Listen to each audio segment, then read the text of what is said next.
আমার নাম রত্না, আমি ৩৮ বছরের বিধবা। আমার দুটি সন্তান রয়েছে, এক ছেলে রনি ১৮ বছর, আরেক মেয়ের ১৬ বছর বয়স।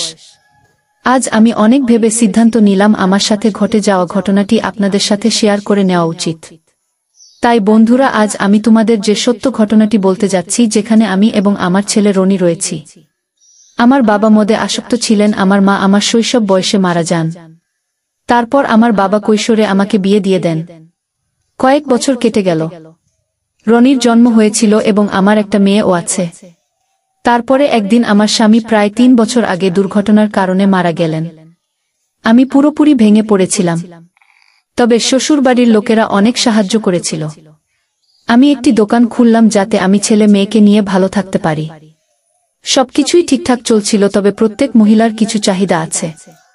যখন রাত আসতো তখন আমি নিজেকে অসহায় মনে করতাম। অন্য কারো সাথে সম্পর্কের ক্ষেত্রে আমি আবার ভয় পেতাম। তখন আমি এই অসহায়ত্ব থেকে আমার ভাগ্য হিসাবে বিবেচনা করে সারা জীবন এভাবেই কাটানোর সিদ্ধান্ত নেই। তাই নিজেই জানতাম, তবে আর কতদিন। খিদের চেয়ে আমি বদনামকে বেশি ভয় পেতাম। তাই আমি আমার মনের খিদে কখনো আমার মনের বাইরে নিয়ে আসিনি। তবে প্রায় ১ মাস আগে এমন কিছু ঘটনা ঘটেছিল যে আমার মনের খিদে আবার জেগে ওঠে। একদিন আমার মেয়ে স্কুলে গিয়েছিল এবং আমার ছেলে বাড়িতে ছিল। আমি যখন দুপুরে খাবার রান্না করার জন্য দোকান থেকে বাসায় আসি, তখন আমি একটি চাবি দিয়ে দরজা খুলি, যেটা আমার কাছে থাকত। ভিতরে রনির ঘরের দরজা অর্ধেক খোলা ছিল এবং সে বিছানায় শুয়েছিল। তাকে এমন অবস্থায় দেখে আমার আবার বিয়ের স্বাদ জেগে ওঠে। আমার জল বের হতে থাকে। তবে সর্বোপরি ও আমার ছেলে, এই ভেবে যে আমি ভিতরে গিয়ে খাবার রান্না শেষ করে বিছানায় শুয়েছি। কিন্তু আমার চোখের সামনে এখনো রনির অস্তিত্ব ভেসে আসছিল। আমি নিজেকে নিয়ন্ত্রণ করতে পারছি না। আমি আমার ইচ্ছেকে নিজেই শান্ত করার চেষ্টা করলাম, কিন্তু তবুও মন মানতে চাইছে না। সে আমার ছেলে, মা হয়ে আমি কিভাবে এসব চিন্তা করি। এ সময় নিজেকে খুবই অপরাধী মনে হচ্ছে। কিন্তু আমারও তো মনের একটা ব্যথা আছে, সেই কষ্টকে নিবারণ করবে। এই কথা চিন্তা করতে করতে রাতে আমি ঠিকভাবে ঘুমাতে পারিনি। আমার খুব ইচ্ছে করছিল রনিকে দিয়ে লাগাতে। রাত প্রায় ১০টা বাজে, আমি আর জয়া এক জায়গায় ঘুমাই। আমাদের বাড়িতে ২টি রুম ছিল। আমি ঘুমের ভান করে শুয়ে রইলাম। হঠাৎ রনির রুম থেকে শব্দ আসলো। রনি উঠে বাথরুমে চলে গেল। আমি মনে মনে ভাবছি, আজকের এই সুযোগ কাজে লাগাতে হবে। একটু পরে আমিও চলে যাই। গিয়ে দেখি রনি চোখ বন্ধ করে আমার নাম ধরে ধরে কাজ করছে। আমি একটু সময় দাঁড়িয়ে রইলাম। হঠাৎ আমি রনির কানে ধরলাম, এসব কি হচ্ছে? রনি কেঁপে উঠল। ভয় পেয়ে সে তার সারা শরীর কাঁপতে লাগল। বলল, মা, আমার ভুল হয়েছে, আর কখনো ও এমন কাজ করব না। আমি বললাম, এসব কয়দিন থেকে হচ্ছে? রনি বলল, অনেক আগ থেকে মা। আমি বললাম, তুই কি জানিস না এসব করলে যে শরীরের ক্ষতি হয়? আমি জানি মা, কিন্তু কি করব, আমি তো আর থাকতে পারছি না। তুই থাকতে পারবে না বলে আমার সাথে কেন এসব করলে? আমার নাম ধরবে কেন দুনিয়ায়? আর মানুষ তোর চোখে পড়েনি? মা, ভুল হয়েছে, আর কখনো এমন কাজ করব না। এখন তুমি আমাকে যে শাস্তি দিবা আমি মেনে নিব। আমি রনির ভয় দেখে মনে মনে হাসতেছি, কিন্তু তার সাথে টিকি রাগ করে কথা বলছি। তার ওটা দাঁড়িয়ে আছে, আমি লুপ সামলাতে পারিনি। আর ভাবছি, আজ আমার এই সুযোগটা কাজে লাগিয়ে রনিকে আমার স্বামী বানাবো। ঠিক আছে, আজ তোকে কিছু বলবো না, কিন্তু কাল তুই কলেজে যাবে না। তুই বাসায় থাকবে, তোর শাস্তি আছে। রনি বলল, ঠিক আছে মা, কাল বাসায় থাকব। রাতে আমি মা ছেলের বাংলা গল্প পড়ার পরে আমি আস্তে আস্তে আমার নিজের জায়গা হাত দিলাম। আমার আবেগ সম্পূর্ণ সহনশীলতার বাইরে ছিল। আমি কল্পনা করেছিলাম রনি আমাকে নিয়ে কত কিছু করছে। সে কি আমাকে বিয়ে করবে? আমি কি তার সাথে লাগাতে পারবো? তাকে কি আমি এখন লাগাতে দিব?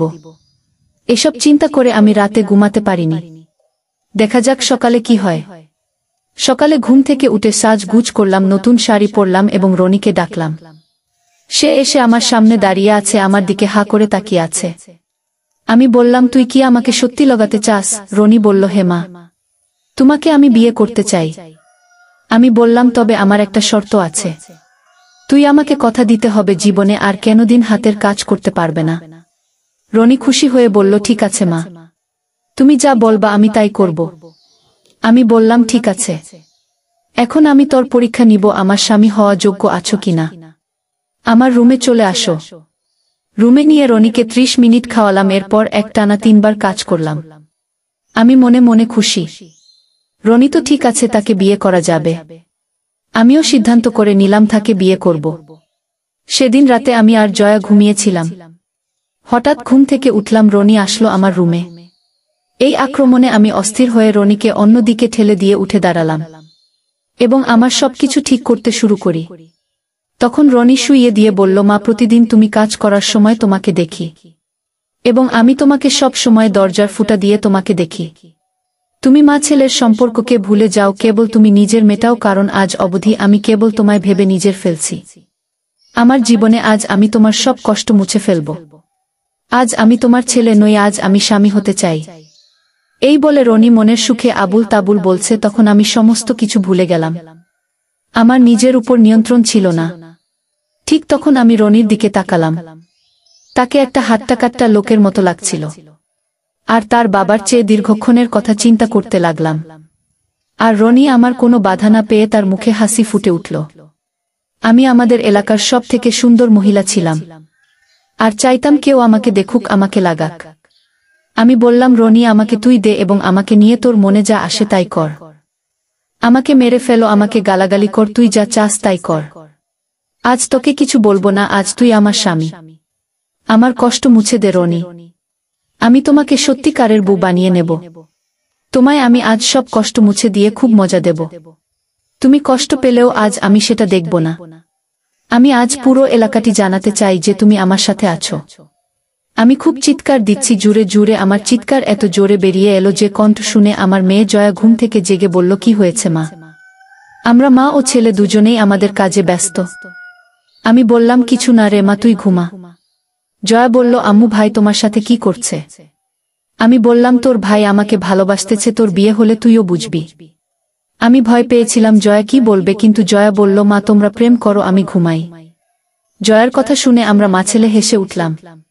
রনি বলল, আরে জয়া, ভালোবাসার এই উপহার তোর বিয়ে হলে বুঝতে পারবি। আমি বললাম, হ্যাঁ। রনি কাজ করে করে বলল, মা, আমি প্রতিদিন তোমার সাথে কাজ করতে চাই। আমার লক্ষ্মী ছেলে, চিন্তা করিস না, এখন থেকে যখন তোর খেতে মন চাইবে তখনই আমাকে বলবি। জয়া বলল, ভাইজা, তুমি মাকে অনেক ভালোবাসো তাই না? আমি বললাম, হ্যাঁ। মাকে খুব খুশি করেছি, আর এখন তুইও ঘুমা। আমার মনে ভয় জেগেছিল যে জয় হয়তো এসব মেনে নেবে না, কিন্তু পরে জয়া আমাদের নিয়ে কিছু বলেনি। আমিও আর কিছু সময় পর আমরা মা মেয়ে দুজনেই ঘুমিয়ে পড়লাম। পরের দিন আমি দোকানে গিয়েছিলাম এবং আমার ছেলে কলেজে। দিনটি সাধারণ দিনের মতো চলে যায়। সত্যি বলতে আমি আমার স্বামীর চেয়ে আমার ছেলেকে বেশি পছন্দ করছিলাম। আর এখন আমি অপবাদে ভয় পেতাম না, কারণ আমি বাড়িতে সবকিছু পেয়েছিলাম। রাত 9টা নাগাদ আমি দোকান থেকে বাড়ি চলে আসি। জয়া তার পড়াশোনায় ব্যস্ত ছিল এবং রনি ল্যাপটপে কিছু একটা করছিল।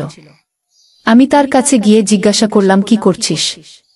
রনি বলল, মা, আমি কলকাতায় একটি আন্তর্জাতিক কল সেন্টারে চাকরি পেয়েছি। মাসে বেতন 30,000 টাকা এবং আলাদাভাবে আমাদেরকে একটা প্লট দেওয়া হবে। আমি বললাম, এটা খুব খুশির সংবাদ।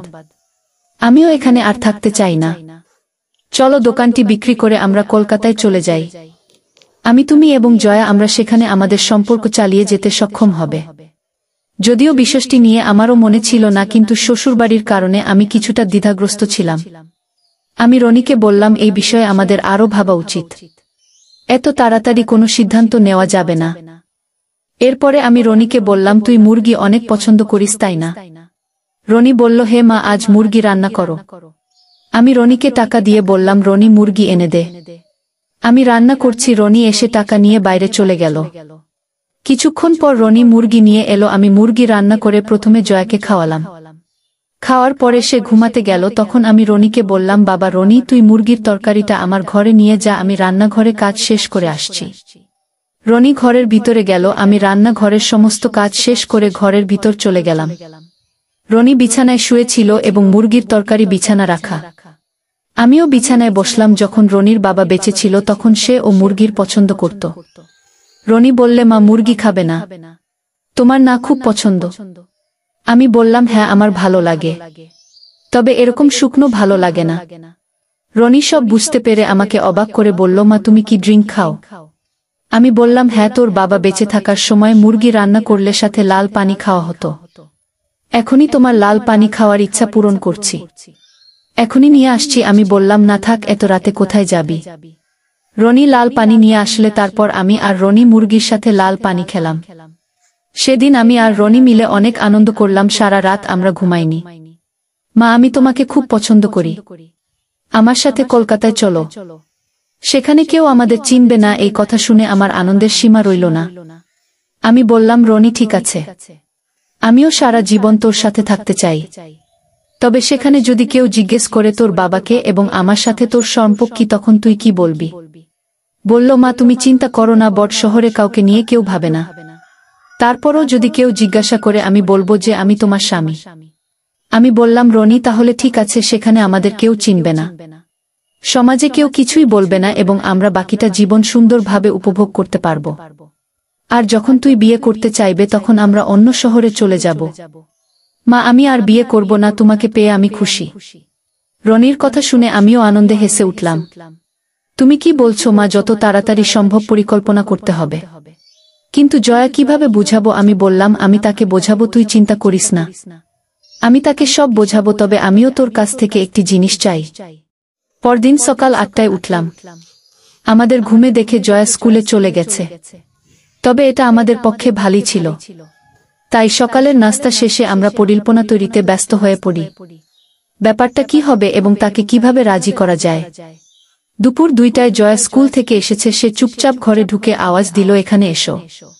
আমি সঙ্গে সঙ্গে তার কাছে গিয়ে জিজ্ঞাসা করলাম, কি হয়েছে রে জয়া? সকালে তুই নাস্তা না করে স্কুলে গেলেই যে? জয়া বলল, গতরাতে আমি সবকিছু দেখেছি। কারণ বাবা চলে যাওয়ার পরে আর তোমাকে এত খুশি দেখিনি। আমি বললাম যে এটা কাউকে বলবি না। আর এখন আমরা সবাই কলকাতায় যাব। তাই নাকি মা? জয়া খুশি হয়ে যায়। তবে আমার পড়াশোনা ঠিকঠাক হবে তো? আমি কাউকে কিছু বলবো না। তুমি আর ভাইজা যা ঠিক মনে করো তাই করো। আমি তোমাদের পুরোপুরি সমর্থন করব। এই কথা শুনে আমার মন খুশিতে ভরে গেল এবং আমি রনিকে সব বললাম। এর কয়েকদিন পর আমরা কলকাতায় রওনা দেওয়ার পরিকল্পনা শুরু করলাম। দোকান বিক্রি করে অনেক টাকা পেয়েছি। সবকিছু ঠিকঠাক করে নির্দিষ্ট সময় অনুযায়ী আমরা সকলেই কলকাতায় যাওয়ার জন্য স্টেশনে পৌঁছালাম এবং ট্রেন আসার সাথে সাথে উঠে বসলাম। রনি পুরো কেবিন বুক করে নিয়েছিল। তাই আমরা সকলে আরামে বসে দুপুরের খাবার খেয়ে কিছুক্ষণ শুয়ে পড়লাম। সন্ধ্যা 6টায় আমার ঘুম ভাঙল, কিন্তু রনি এবং জয়া তখন ঘুমিয়েছিল। আমি তাকিয়ে দেখলাম এখন ট্রেন আমাদের শহরকে অনেক দূরে ফেলে এসেছে। আমি ভাবলাম, রনি ঘুম থেকে ওঠার আগে তাকে অবাক করে দেয়া যাক। আমি একটা টপস আর জিন্স পরে ট্রেনের জানালা দিয়ে বাইরে তাকিয়ে রনির উঠার জন্য বসে থাকলাম। প্রায় 7টার দিকে রনি ঘুম থেকে উঠে অবাক হয়ে আমার দিকে তাকিয়ে আছে। মা, তোমাকে তো চিনাই যাচ্ছে না, নায়িকা পরিমনির মতো লাগছে। আমি বললাম, তুই তো জানিস তোর বাবা চলে যাওয়ার পর আমি কতটা কষ্টে ছিলাম। এখন আমরা নতুন শহরে চলে যাচ্ছি, তাই আমি ভাবলাম আমিও নিজেকে নতুনভাবে সাজিয়ে জীবনের সকল সুখ খুঁজে নেই। আমি তোমাকে সব সময় সুখী দেখতে চাই মা, কারণ আমি তোমাকে সব সময় কাঁদতে দেখেছি। জয়াও ঘুম থেকে উঠে আমার দিকে হা করে তাকিয়ে আছে। মা, তোমাকে নাইস লাগছে, তুমি যে কাজে সুখ পাও তুমি তাই করো, এতে আমার খুব ভালো লাগবে। তাই মা, তুমি যা কিছু করতে চাও তা করো, এতে আমার সর্বদা সমর্থন থাকবে। আমার মেয়ের মুখ থেকে এমন কথা শুনে আমি মনে মনে খুব খুশি হই, এই ভেবে যে আমার মেয়ে আমার মনের সব কষ্ট বুঝতে পেরেছে। তখন আমি জয়াকে বললাম যে তোর বাবার পরে এখন আমি কেবল তোর ভাইয়ের মাঝে সুখ খুঁজে পাই। নতুন শহরে যদি তোর ভাইকে বাবা বলতে হয় তবে কি তোর কোনো আপত্তি থাকবে? জয়া বলল, মা, আমি জানি এবং আমি দেখেছি ভাই তোমাকে খুব ভালোবাসে, তাই তাকে বাবা বলতে আমার কোনো সমস্যা নেই। যদি ভাইকে বাইরের লোকের সামনে বাবা বলতে হয় তবে আমি তাই বলবো, কারণ আমি তোমায় শুধু সুখী দেখতে চাই। আমি কাঁদতে কাঁদতে আমার সোনা মেয়ে আর আমি আমার মেয়ের কপালে চুমু খেলাম। জয়া বলল, ভাই, মা তোমার সাথে খুব খুশি, এটি দেখে আমার খুবই ভালো লাগে। আমিও মাকে সুখী রাখার জন্য যথাসাধ্য চেষ্টা করি। এভাবেই রাত 8টা বেজে গেল, রাতের খাবার আসলো। আমরা সবাই হাত ধুয়ে বসলাম। তখন জয়া বলল, এই কথা আমাকে খানিকটা নাড়া দিয়েছিল। তখন জয়ারও বলল, আমি চাই তুমি সব সময় ভাইয়ের সাথে বসে খাবার খাও। এই কথা শুনে রনি আমার হাত ধরে তার দিকে টেনে নিয়ে গেল এবং আমাকে তার সাথে বসিয়ে দিল। ছিট তুলে উপরের বার্থে বসা, এভাবে আমরা দুজনেই খাবার খাচ্ছিলাম। তারপর রনি রসগোল্লা বের করে আমাকে একটা দিল। আমি রসগোল্লা নিয়ে গেলাম। তখন জল খাওয়া শেষ করে নিচে নেমে আমরা দুজনেই তাড়াতাড়ি করে বসে পড়লাম। আমাদের সিকে তখন ওয়েটার এসে খালি প্লেটগুলো নিয়ে গেল। রনি বলল, মা, আগামীকাল কলকাতা যাবার পর আমরা যা খুশি তাই করব। তার এমন কথা না চাইলেও আমাকে মানতে হলো। তারপর আমরা চুপচাপ ঘুমিয়ে পড়লাম আমাদের নিজ আসনে। পরদিন সকাল 7টায় আমরা কলকাতায় পৌঁছালাম। আমরা 3 জন ট্রেন থেকে নেমে হোটেল বুক করলাম। প্রথমে হোটেল একটি রুম নেই, তারপর নাস্তা শেষে আমরা সকাল 9টার দিকে বাজারে যাই এবং সেখানে যাওয়ার পরে আমি বিয়ের কেনাকাটা কিছু কিনলাম। তারপর আমরা 3 জন মিষ্টি ও মালা নিয়ে সরাসরি মন্দিরে গেলাম। রনি সেখানে আগেই বিয়ের জন্য বুক করে রেখেছিল। আমরা 12টার সময় মন্দিরে পৌঁছে গেলাম। কিছুক্ষণ পরে পুরোহিত এসে প্রথম বরকে অর্থাৎ রনিকে বসালো। তারপর থেকে ডাকলেন, আমি গিয়ে রনির পাশে বসলাম। প্রায় 1 ঘন্টা বিয়ের মন্ত্র পুরোহিত পড়ে রনিকে আমার গলায় মঙ্গলসূত্র পরাতে বললেন। তখন রনির হাতে মঙ্গলসূত্র দেয়া হলো এবং রনি হাসি মুখে আমার গলার মঙ্গলসূত্র পরিয়ে দিল।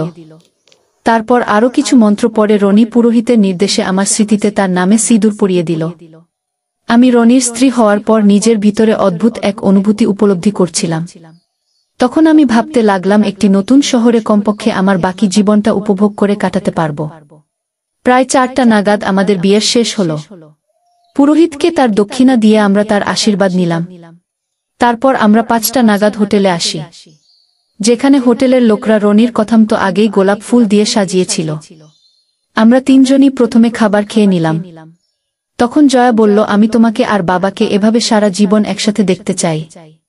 আমি কিছুটা স্তব্ধ বোধ করলাম। তখন রনি বলল, ঠিক আছে, তুই সোফায় বসে আমাদের ছবি তুলবে এবং আমাদের স্মৃতি স্মরণীয় করে রাখার জন্য একটি ভিডিও বানাবে।